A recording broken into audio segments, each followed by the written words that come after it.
Fun stuff. Any questions? But yeah, it's definitely a rush. Any other questions?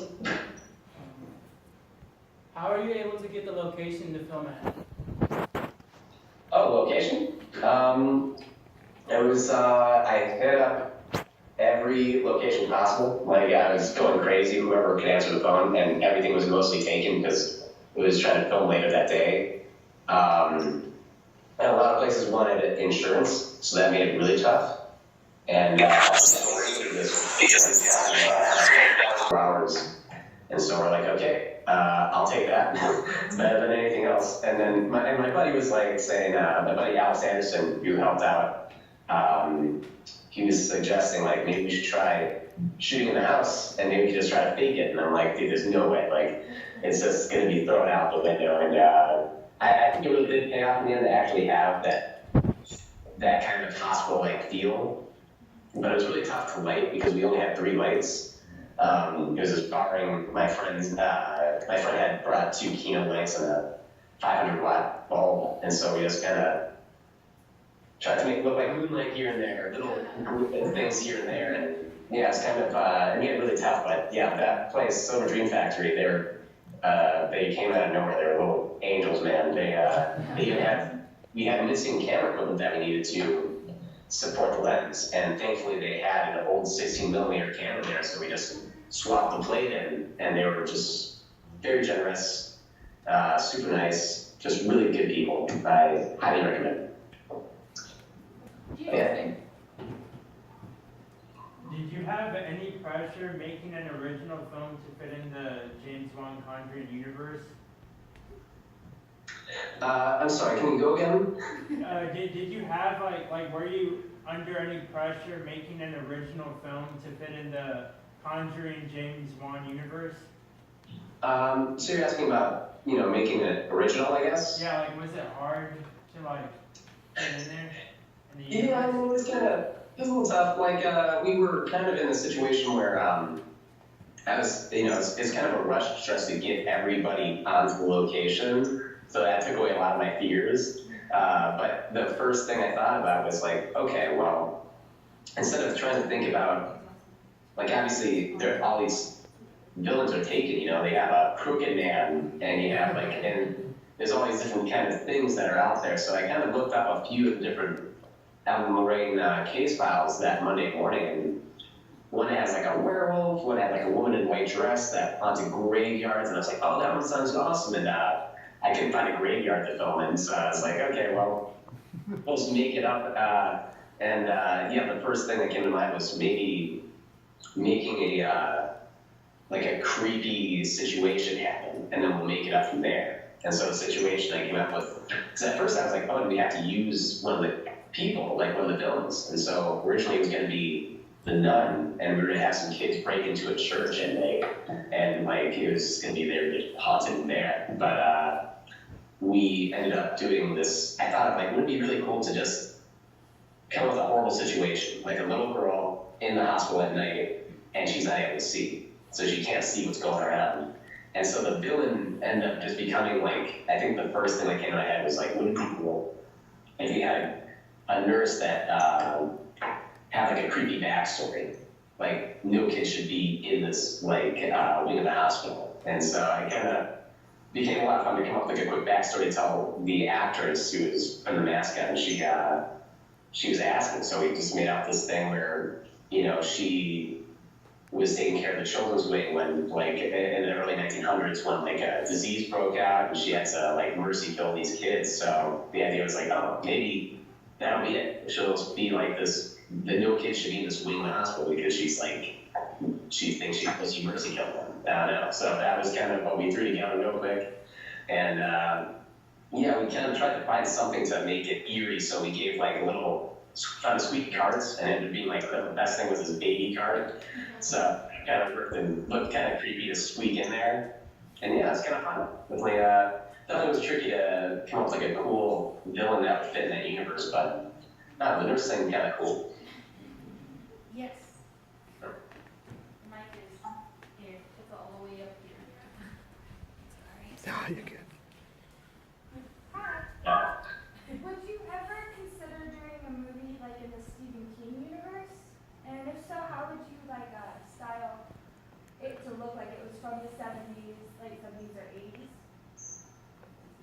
Yeah, I mean, to make it, you mean like how to make it look like it was definitely older? You mean? Yeah, like make the film. I don't know, cause like you've seen you've obviously seen Stranger Things in the film. It kind of yeah. Okay. But yeah, it's definitely. But like, do you have any advice to make the film look kind of grainy, like it did look in? Oh, well, that was just because, yeah, that was, you know, I think I definitely appreciate films that don't look so clean and sharp, but that mostly came out of just the grade and just really pushing it. And yeah, there's like a lot of noise, and I was like, this doesn't look good. So I ended up putting like a little bit of grain, like the film grain over it, so it kind of all kind of mixed together a little better. Because we just did not have enough light, and we were just we were always looking at the shadows, and I was really trying to boost them a little bit, and they're just like, it doesn't look so good. So what helped us, I think, the most was honestly the old lenses we had. These lenses were ancient zoom lenses that they're just these giant 30-pound lenses that were just massive to put down, and it would break the camera off if it didn't have full support. So yeah, it was a lot of fun to try to mount those massive things, but we did a couple things where, you know, it was way too heavy to just like do handheld all the time, so we just kind of mostly left on the sticks, and I think that gave it more of a 70s feel just altogether. But yeah.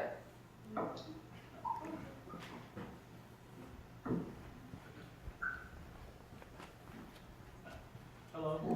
Would you ever make a feature film of the nurse like you did with Annabelle and the Nun? Oh, like make a feature out of it? Mm-hmm. I mean, it'd be amazing. But shoot, I'd never turn anything down. Yeah. Yeah, I think, yeah, I mean, right now, we have the meeting with New Line Cinema coming up with Sandberg, and, you know, I'm not sure what's supposed to come out of that. But basically, I've just been prepping a real story for it, and it's a whole lot different from the original just random short we threw together. It actually has like a base and has actually a storyline to it.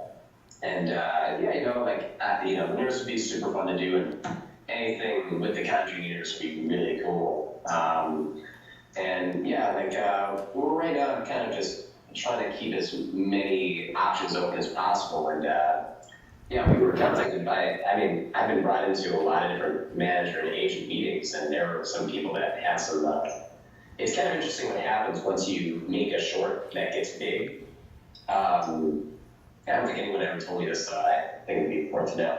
I really suggest doing a fun shorts and trying to make it. It doesn't have to even be that viral, but as long as it gets some attention, like go ahead and send it out to the big websites out there. You will get brought into some of these meetings, and make sure you have a background for it, like a full, like a one-page summary of the thing at least, and that way they can actually sell it to like Blumhouse or something like that. They can actually get these other companies with it. This guy I just met just did one with, now he just got picked up with James Wan. He's getting this film produced called Sweet Tooth. Nico Bender Beak. Yeah, it's really cool. Like, you know, it's all about, because they would have been able to move forward with mine. It's just that Warner Bros. Owns it now. So I can't touch it, at least for 3 years. So they were saying, like, well, if you have any other shorts with like a feature in mind, like a proof of concept, please let's move forward and stuff. And so I think that's the best valuable option I got right now, at least before the New Line one comes up. So honestly, the best thing I would suggest is making sure you come up with something to show these agencies and managers. You know, that's the big deal in the end. Any other questions? Yeah. This will be our last question. Uh, Yeah, sorry. All right, so you you were talking about how you had like time restraints and stuff. Like you had so much time to work on the film. So say if you had all the time in the world, like it's still in a 2-minute block, but you had all the time in the world to make this film, what would you do differently, or how would you improve on the film? That's good. Yeah. Well, like, yeah, since this was all, it was improv writing and directing on the spot, so I'm sure, I don't know, there were so many things I was noticing when I was editing it. But yeah, it's funny, I was looking at, I'm not sure whenever Sweet Tooth will be released, but I got to see the short of it before, or whenever it got live. It really does feel like lights out.